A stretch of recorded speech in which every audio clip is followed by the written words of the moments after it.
Welcome back to the Sports Source. This segment brought to you by A.G. Hines Company. How did they become the top supplier of building materials in East Tennessee? Well, they carry quality products. And if you can't find it in their store downtown, they have a wide selection of special order products that they can get for you. If you're building, if you're doing a do-it-yourself project, if you're a contractor, the people to call, A.G. Hines Company. You see their phone number right there. You can go to aghines.com as well. Find them online. Terrific people, terrific company. When you've been around for 100 years, that's pretty much all you need to say. Building materials since anyone can remember. A.G. Hines Company. All right. Memphis to date. There you see what they've done on the year. Only loss was to Oregon early in the season. Mark Pancratz, give us a thumbnail sketch of the Memphis Tigers that will be rolling into Knoxville next Saturday. Well, they're obviously a very athletic team. They've got, I always enjoy saying his name, Precious, that has really taken the lead of this basketball team with Wiseman being out, averaging about 15 points a game, 10 rebounds. Will give the Vols all they can handle underneath. Then they've got a lot of depth. They play about 10 guys, 10 minutes or more, and some scrappy guard play. Don't shoot the ball from the perimeter great. But they'll really get up underneath you on the defensive end and try to really do what Florida State did to us and speed us up. And if we don't control tempo, it could be a tough ball game. Keys for the Volunteers. I think it's almost always going to be in the paint because I think Pons, Fulkerson, and now we're going to throw Kumwai into the equation because he's playing a lot. I think those three guys really have to have a presence on the boards and at both ends, protecting the rim and rebounding in the paint, and also give them some points in there. Mark?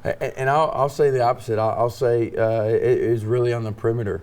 A couple reasons why. I think our bigs aren't big enough to rebound by themselves, so guards, that's why we got to continue to rebound down.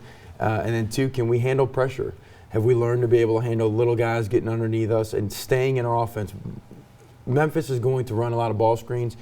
Sometimes against VCU and Florida State, we got caught up in that.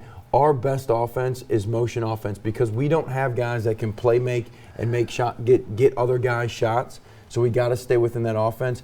And then because we don't have interior scoring, this basketball team, we're going to win games when we make jump shots. We beat Washington because we made a lot of jump shots. We struggled in other games when we weren't shooting the ball from the perimeter. So we've got to be able to knock down perimeter jump shots at home. Yeah, this team's about as far a cry from the dribble drive offense as you can imagine in terms of guys getting in there and dishing it back out.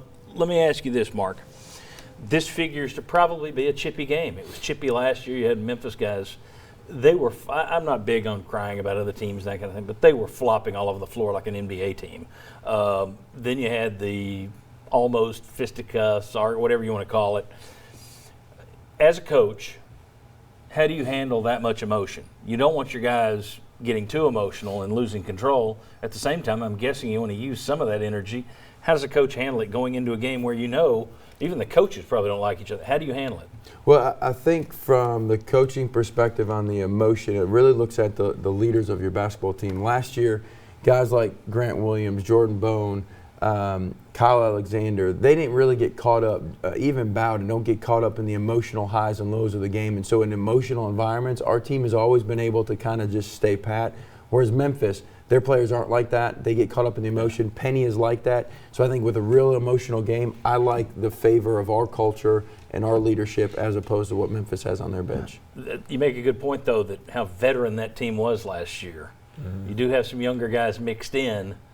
Are they going to be able to hold it in as much as some of those guys did last year?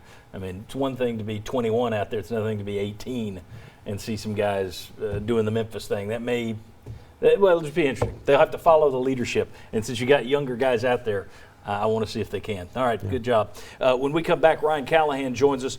We're going to talk about Tennessee's 3 most important targets on the board. That's next. Come on back on the Sports Source. The biggest sports crew in the state of Tennessee. This is the Sports Source.